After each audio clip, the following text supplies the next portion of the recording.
Hello, everyone, and welcome to this webinar today.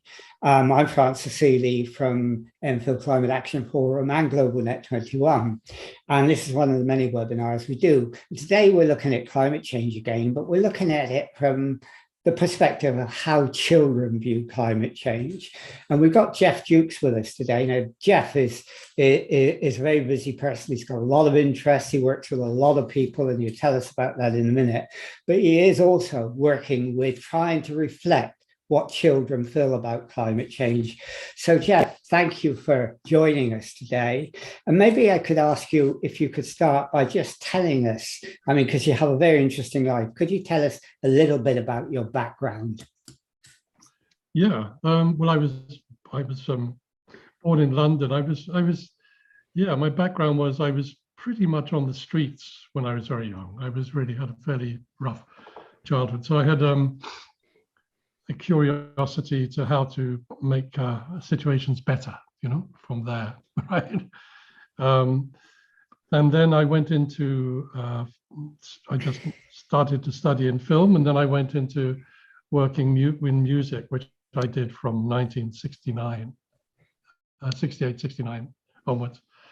So my background was really dealing with creative people in music and trying to help and evolve their careers and what they're trying to do, which was very, I worked with many artists, many successful artists, and was very fortunate that it was at a time as well when there was a lot of things were possible, maybe a little bit easier than now. Yeah. And you still work with those artists, don't you? I think Kate Bush is one of the people you work with. Yeah, I still do. So I still work with Kate, and I still work with, from time to time, with Geldof, with Bob Geldof. And most recently, also Underworld, who I just stepped away from because they're so busy, and I'm trying to get into other things. So there's been this work with creative people, always with a kind of social awareness there. We had, in the early days, we had bands playing in prisons, we had bands, lots of free concerts. It was really part of that world of trying to instigate change, and part of some ecological projects, which were very interesting musical projects, which were, one of them was One World, One Voice, which was an album that was made, 26 years ago. And now you've sort of, moved to looking at climate change. What's made you interested in that? My interest is really that the frustration really of figuring how do we get a voice there? How do we get something? How do we actually get heard? Because it started off with the idea that people, the powers that be find it very hard, I think, to listen and take seriously the problems that are patently there regarding the environment. And it always occurred to me that maybe children, first of all, they should have a voice. It's so important that they're heard. They're the future. But maybe they would be more effective at eliciting change, because it's very hard for anybody, I think, almost anybody, to hear a 6-year-old child saying, "You're destroying my life, you're destroying my future." And not to listen, not to have some, I would hope, some sort of empathy with that. And that's interesting, isn't it? Because in a way, children take the lead position over their parents because they feel the anxiety about their future more acutely than maybe grown-ups do. And so it's really, really important to get those voices across. Yeah, so I think it's twofold. In the end, it's first of all because I think it can be effective. And the book that we created, which was based around photographs that were taken by a friend of mine, Robin Bath, called Climate Change. Can I show a picture? There we go. This is what it is. I don't know. It's probably back to front, but never mind. No, it's right. It's the right way around. Okay. There you go. So this is what it is. And we created that, and it's there's a website, Climate Change Children's Voices, that people can go and check out. But it was there really initially to try and create something for COP26, and to have a group of young friends and sort of people go up there with copies of the book and just give them away, just to try and get them to delegates, to try and get them to people that were there. And we were fairly successful. We waylaid people in hotels and railway stations, and so that was the timing. The initial thing was, let's try and get this out there. So how did the idea start, first of all? I mean, you're clearly a person of ideas, and that's great. And you must have had this idea, and you worked with Robin. I mean, how did it start? How did you get the idea together? Well, I visited Robin. I just popped around to see him, and he started to show him. And Robin's this very, very, very brilliant photographer, but such a gentle soul. He'll never try and promote anything that he does, you know. And he started to show me these images that were taken around the demonstrations that children were part of in late 2019. And I was just stunned by the effect of the imagery and the way and what children were saying and their way of communicating, even through photographs. And so I just said to Robin, this is wonderful. Let's take this on. Let's try and do something further with these, extraordinary images. And he was very, very up for it. And so we decided to create an exhibition and a book of his photographs, but then to bring in children's artwork and views and ask them their own, to create drawings and paintings based on their fears and their worries about the environment, just their view on what was going on. And I just went to local schools up here in Shetland, in the north part of Shetland, and also on the Isle of Wight and a few other schools. And these kids who contributed is most extraordinary stuff. The children, it was just so touching. And very direct, the way children are, it's just like, it's sort of wonderfully direct and to the point. And so the book was created using photographs from Robin and these images that were created by children. Yeah. So how did you get the children? I mean, you went to schools in Shetland. I mean, is that where you started, or did you create a wider network, and how did you do that? I just asked friends, and up here it was, I just contacted the local schools, and they all thought it was great. And what they found was that it, just asking the question, elicited great dialogue, and really opened up a situation of discussion with children. They found it very useful. And then I got lots of family on the Isle of Wight, and my son there went also to the local schools, and then just friends, and Andrea, who works with me, approached. So we just approached schools that were directly accessible. And now with Andrea, you've developed a wider network, have you? And it's sort of, sort of exploding in the sense that people are really interested. Well, that's what we found, was that people really liked the project in schools, found the project very helpful. But then when they were presented, we gave all the pupils and the teachers who contributed a copy of the book as well as part of the arrangement. And they said it was so useful, just like it became a very useful tool for discussion and opening up ideas. And I guess the main incentive for us was also seeing that many people were traumatized by this. Many children were really scared and confused. So it was also to give them a voice where they could say something, so the website, we hope, will evolve also into being that, a voice for children. And but also to develop projects which are going to mean that children, there's something they feel they can do. There's some action they can take as an individual whether it's just planting something locally or helping, something around the family, whatever. But rather than having them stuck with this huge amount of information, just say, well, it's something you can do. But that's interesting, because I think a lot of people, well, maybe they do, but not enough understand the anxiety that young people and children go through. And in a way, being able to express that doing something is a sort of therapy, but it also is something that can turn people's fears into positive action, isn't it? Yeah, and to also create playtime with it as well. Really have one of the people that worked with us is Anna Kalau, who's wonderful, and she did a weekend seminar at a place up in Northumberland, a big a really lovely place, and families with children came there, and it was just introducing. A lot of these children came from Newcastle and very inner city, and just introducing them to the land, introducing them to things that grow, introducing them to just the basic idea of that things grow and live and need care.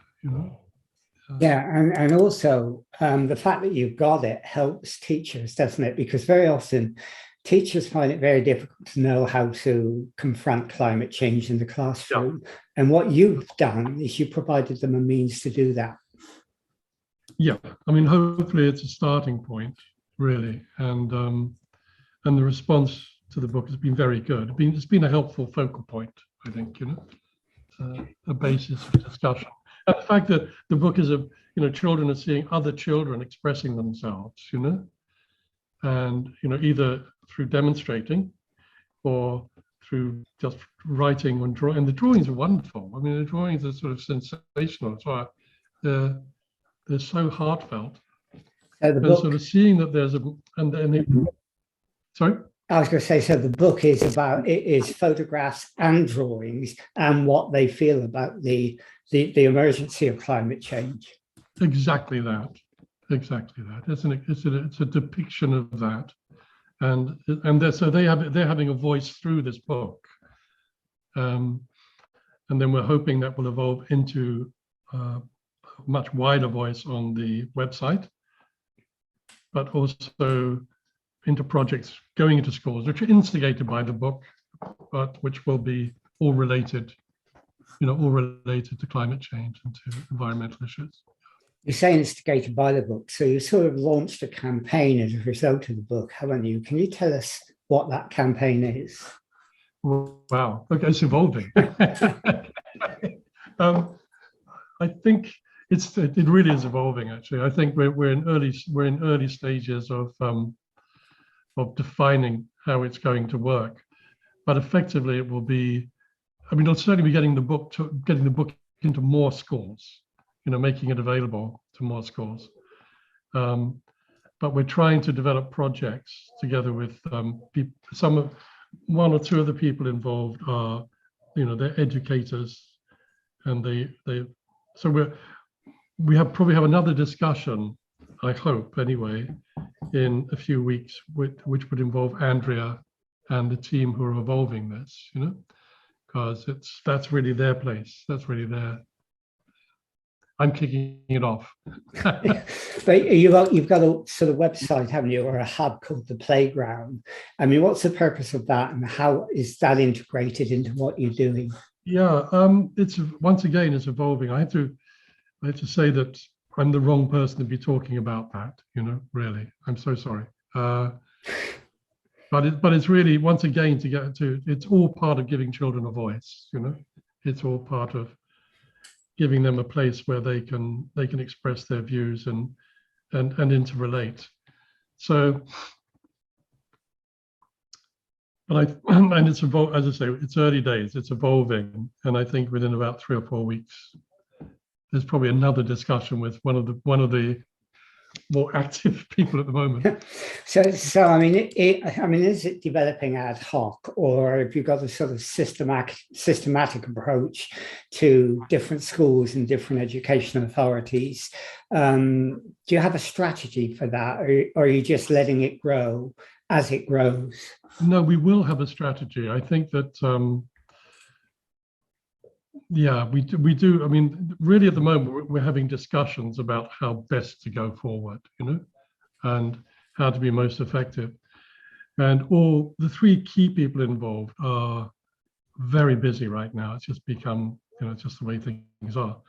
So we're waiting for a time that suits all of them to be able to really launch and to work and to finalize the strategies. But the intention is to get into as many schools as we can and to make the resource very easily and in some cases freely available. It's not a commercial exit, it's not a commercial project. So it's as much giving people the means. Well, I mean, when I read some of the things on your website, what I found really intriguing is you said you're trying to give young people a chance, not just to express their concerns and their anxieties, but to also imagine the future. How important has that been as part of what you're doing? Oh, I think so. It's so important. I think just, yeah, gosh. I think for children to be able to use their imagination, but also to express their hopes, about that. I think this is all, it's all to do with looking after the well-being of children as well, and giving them hope and the possibility of change as well, and showing them that there are things that can be done. I mean, when you spoke to them and your team spoke to them, I mean, did you find that they did have hope, that they did think the future was possible to reinvent, or was anxiety the prevailing fear that you found? I think anxiety was the main thing, actually. I think there were some who were more positive. There are others who were just rather confused by it, and didn't quite know what to do. But a lot of children, I think, were rather traumatized and fearful about all the information, the way it was coming through to them. But some, I mean, they're all, if you look at the drawings, actually, so many of them express hope. They do say, look, we need to change now. We need to do this. We need to look after this, So they're not sort of saying it's, we're all doomed, But you said, it's quite interesting, you said the way the information is coming through to them. Do you think sometimes that we as adults are feeding, a declaration of gloom all the time, and it's very difficult for them then to see beyond that? And do we have to rethink how we approach climate change and the way children receive it? Yeah, I think there's a real balance there. I think that, children are so locked into social media now. There's so many places where they get their, it's not just parents or teachers or their immediate contemporaries. It's also just where they get their information from, and so it can be so overwhelming, I think. And I think it is important to always give hope, to give a positive view on there are things you can do. I mean, they may not work, right? but at least have a good psychological state of mind with this if you can. Yeah, I think that's right. I mean, I think a lot of us, including me, often give messages about what's going to happen that's bad.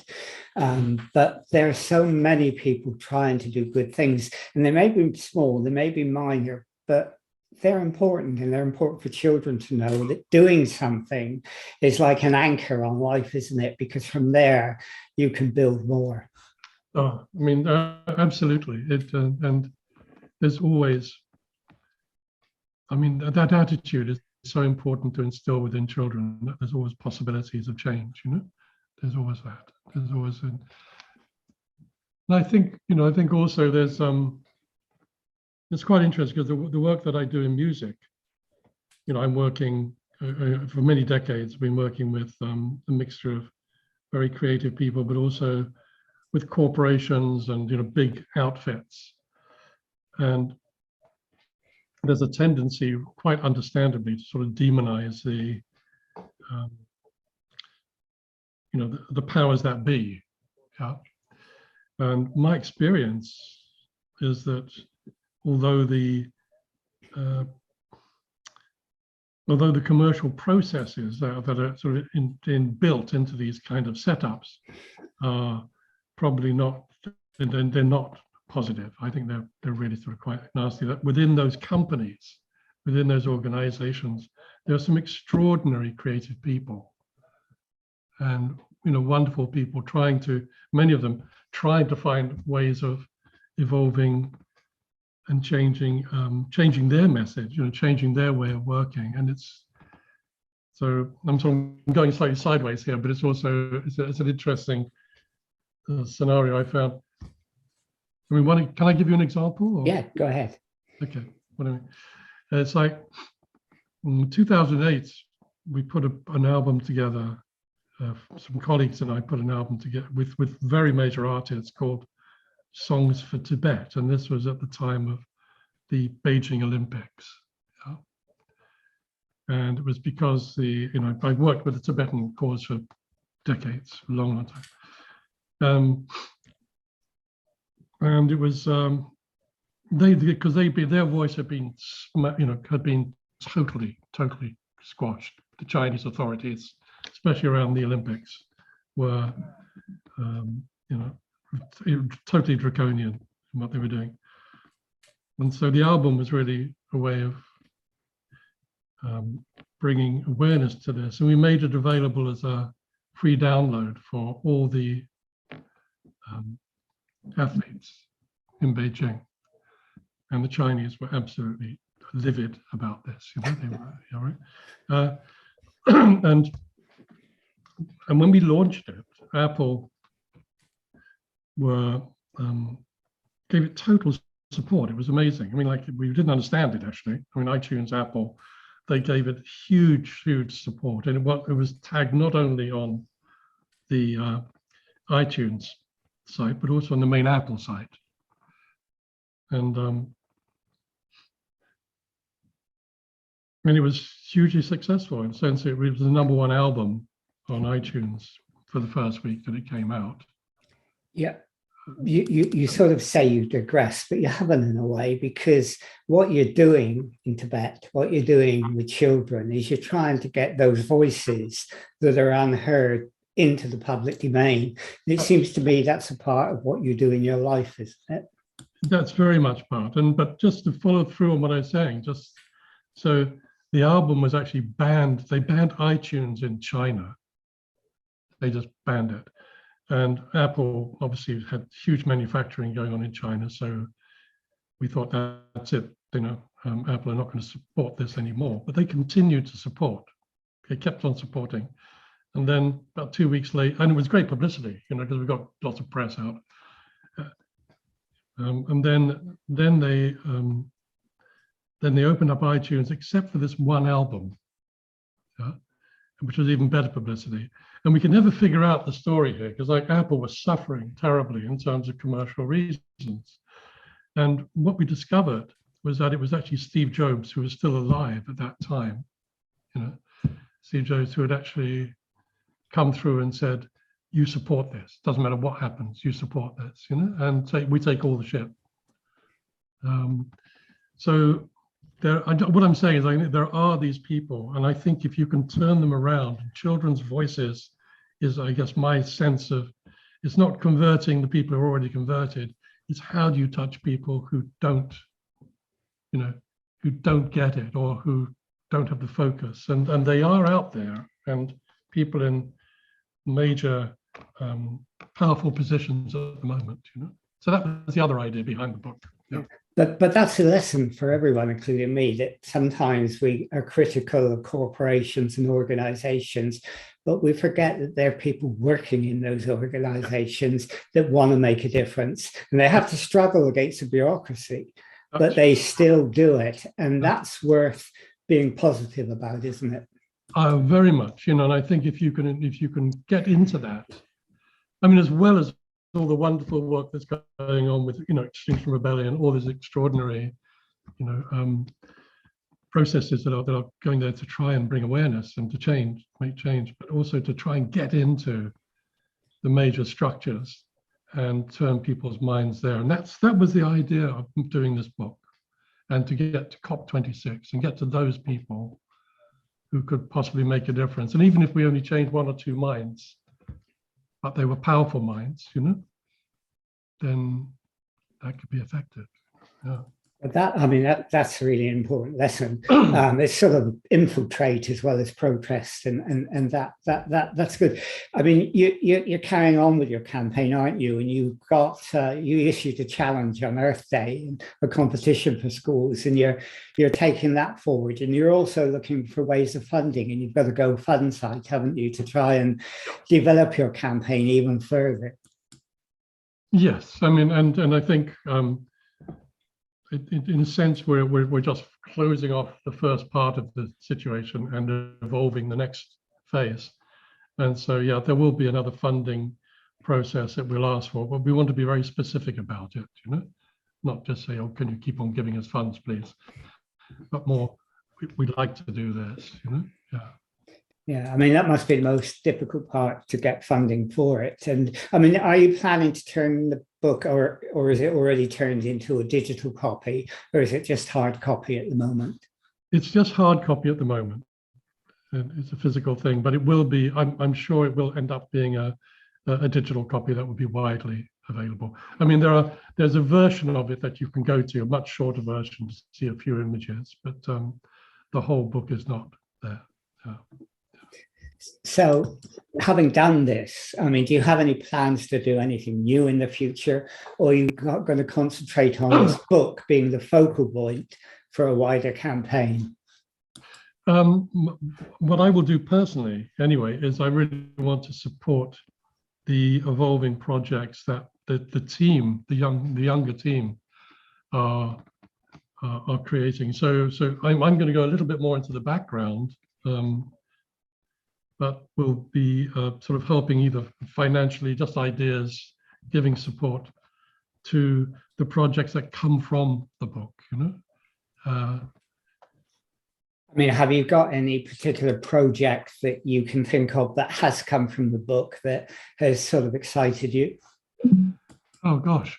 Well, really just a reaction in schools, you know, that's come, and that's excited me. And what it says is that that there's a purpose for the book and for the ideas that we're trying to put forward within schools, and the fact that it can come from schools, and they seem to be embracing it. You know, I'm very grateful, rather than thinking it's something outside of their remit or whatever. We found that all the schools we've been to, none of them has said, "Oh no, we can't work with this." They've all said, "This is great." That's been the main, I mean, I'm very excited by that anyway. I found that very helpful. Yeah. And you were saying to me before we started this, you've got the sort of team working with you, and Andrea is sort of one of the key people in this. I mean, how is that team working? What are they doing? Okay. I mean, Andrea is really, she's an administrator. She's, yeah. She pulls us all together. She's great. I mean, she's really the one who tried, you know. So she's overseeing it really, and she's a mum with a young child, 6 years old, and you know, sees the problem. She's working with her local school, and then the other 2 key people, Karen is dealing, her background. She's basically my bookkeeper, accountant person, but she's got 2 children and she loved the project, and she's they're all totally committed, you know, it's wonderful. And so she's trying to bring sort of fiscal sense into the project and making sure that we're doing it right. And then Anna Kalau is someone who has worked with children on the street for a long time. I mean, she's exceptional. She worked with Kids Company many years ago, who obviously went through that awful time. Yeah. But she was hands-on with dealing with, you know, street kids and everything else. And she's now lives in Liverpool and continues to do great work there. And she just loves and does and oversees other projects. She's a very creative force. And so she's probably one of the main people who will be helping to evolve, well, how we do things, you know, where we go. Okay, so it sounds like it's really beginning to take off, and you've got a really enthusiastic and committed team with you. Yeah. And I'm sure, like you said, we can do some more work with Andrea and talk to her and the team. And I think that'll be great. I mean, we've come close to the end of the half hour. So can I ask you, finally, if anybody wanted to contact you, support you, or help in any way, how would they make contact? I think really to go through to, if you have a look on the website, then there are ways of contacting through there. But I can also, I mean, Andrea would be the main point of contact, definitely, and that's her role. So I can just, I can give you her details, as well. I'm sure she'd be happy on that. Okay, well, we'll promote that and say to people that if they want to make contact, if they want to be involved, then Andrea is the person to contact. But I mean, thank you for doing this, because it's an amazing initiative, actually. I mean, to get children's voices out is important in itself, in order that they can express their own anxieties, but also to give something to schools to act as a catalyst to get children in those schools to think themselves, and to help teachers to find a way of getting across the crisis of climate change when it's so difficult for them. We often say, we do too, you should teach climate change in schools, but it's easier said than done. And having something like you've done, I think helps out a great deal. So, thank you for doing this, and thank you for telling us about all the work you've been doing and your colleagues as well, because I think it's really, really a great initiative, and I think it's going to help a lot of schools and help them develop the message of climate change and express what children feel. So thanks, Geoff, for doing it. Thanks, Franz. One last thing to say is that within the projects you're doing, the schools that you're working with, or you're trying to evolve, then if you need some copies of the book, we can get those to you. In other words, I'd like to do that as a gift for the project, rather than as a commercial exercise, if you see what I mean. So there are copies of the book that you can access. Yeah. Okay, so if we contacted the schools in our own locality, we could send some of those books to them. Definitely, yeah. Okay, well, that's great, and that's good to know. We'll take that up, because you've talked to Zoe, and we've got a whole group working on education and climate change, and I think they'd be really keen to take up your offer, because I think many schools would really welcome that. So thanks again, Geoff. It's been really an important interview to do, and thank you for your time. And we'll end this interview now.